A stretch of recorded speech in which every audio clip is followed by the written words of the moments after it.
तो बहुत ही easy easy MCQ है शुरुआत में, तो बहुत इजी है। Let us continue.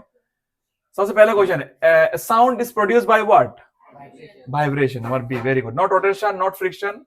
फ्रिक्शन से भी होता है लेकिन ज्यादातर वाइब्रेशन से ही होता है, ठीक है ना। फ्रिक्शन फ्रिक्शन फ्रिक्शन और वाइब्रेशन रहेगा तो आंसर ऑफ फ्रिक्शन ही या वाइब्रेशन होगा।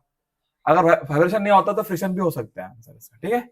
चलिए next question. Sound travel faster in obviously solid medium ना, तो बी का आंसर क्या आपका? सॉलिड है। चलिए next question 3। Sound can not travel through. Sound कहां पे ट्रेवल नहीं कर सकते? ऑब्वियसली आंसर क्या होगा? Vacuum. Okay. The particle of medium vibrate in direction of wave propagate in. जिस तरह वेव जा रहा है उस तरह वाइब्रेट होता है, वो कौन सा वेव है? Longitudinal wave. तो आंसर कौन सा होगा? Option number B, longitudinal wave, ठीक है ना। चलो चार क्वेश्चन हो गया। इसके बाद पांचवी क्वेश्चन देखो ध्यान से, क्या यहाँ पर कि example of longitudinal wave. Water wave तो नहीं हो सकता है, ऑब्वियसली साउंड वेव ही होगा। लाउड लाइट वेव तो तुम्हारा वो ट्रांसवर्सल वेव, और रोप वेव, रोप का जो वेव है वो भी तो तुम्हारा ट्रांसवर्सल वेव ही हो। तो आंसर क्या हो? सबसे सही आंसर कौन सा है आपका? यहाँ पर साउंड वेव है। बहुत बढ़िया। नेक्स्ट है, in a transversal wave particles vibrate. Transversal wave कौन सा होता है? जो ऊपर नीचे मूव होता है, राइट, अप एंड डाउन। तो क्या होगा इसका आंसर?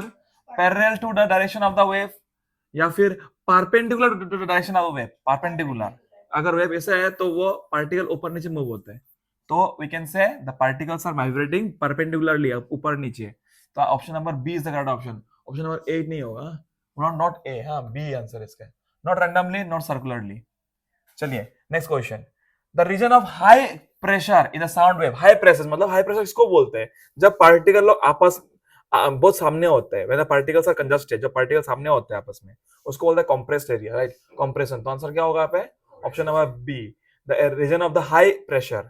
जब हाई प्रेशर होगा साउंड वेव का, उसे हम लोग कहते हैं कंप्रेशन जोन। और लो प्रेशर क्या बोलेगा हम लोग उसको? रेयरफेक्शन। बहुत ही बढ़िया, सिंपल। तो वही लिखा होगा next question. The reason of the low pressure, answer क्या होगा? Low pressure in the sound wave, वो होगा रेयरफेक्शन, वो होगा आपका रेयरफेक्शन। चलो ठीक है, बढ़िया। Next, sound travel in air S. हवा में किस तरह ट्रैवल करता है वो? ऑब्वियसली आंसर क्या होगा? Longitudinal wave. आंसर क्या होगा इसमें? Longitudinal wave. बहुत ही बड़ा, बहुत ही बढ़िया। चलिए next question, question number 10। Which of the following is transverse wave? कौन सा ट्रांसवर्स वेव है इस केस पे?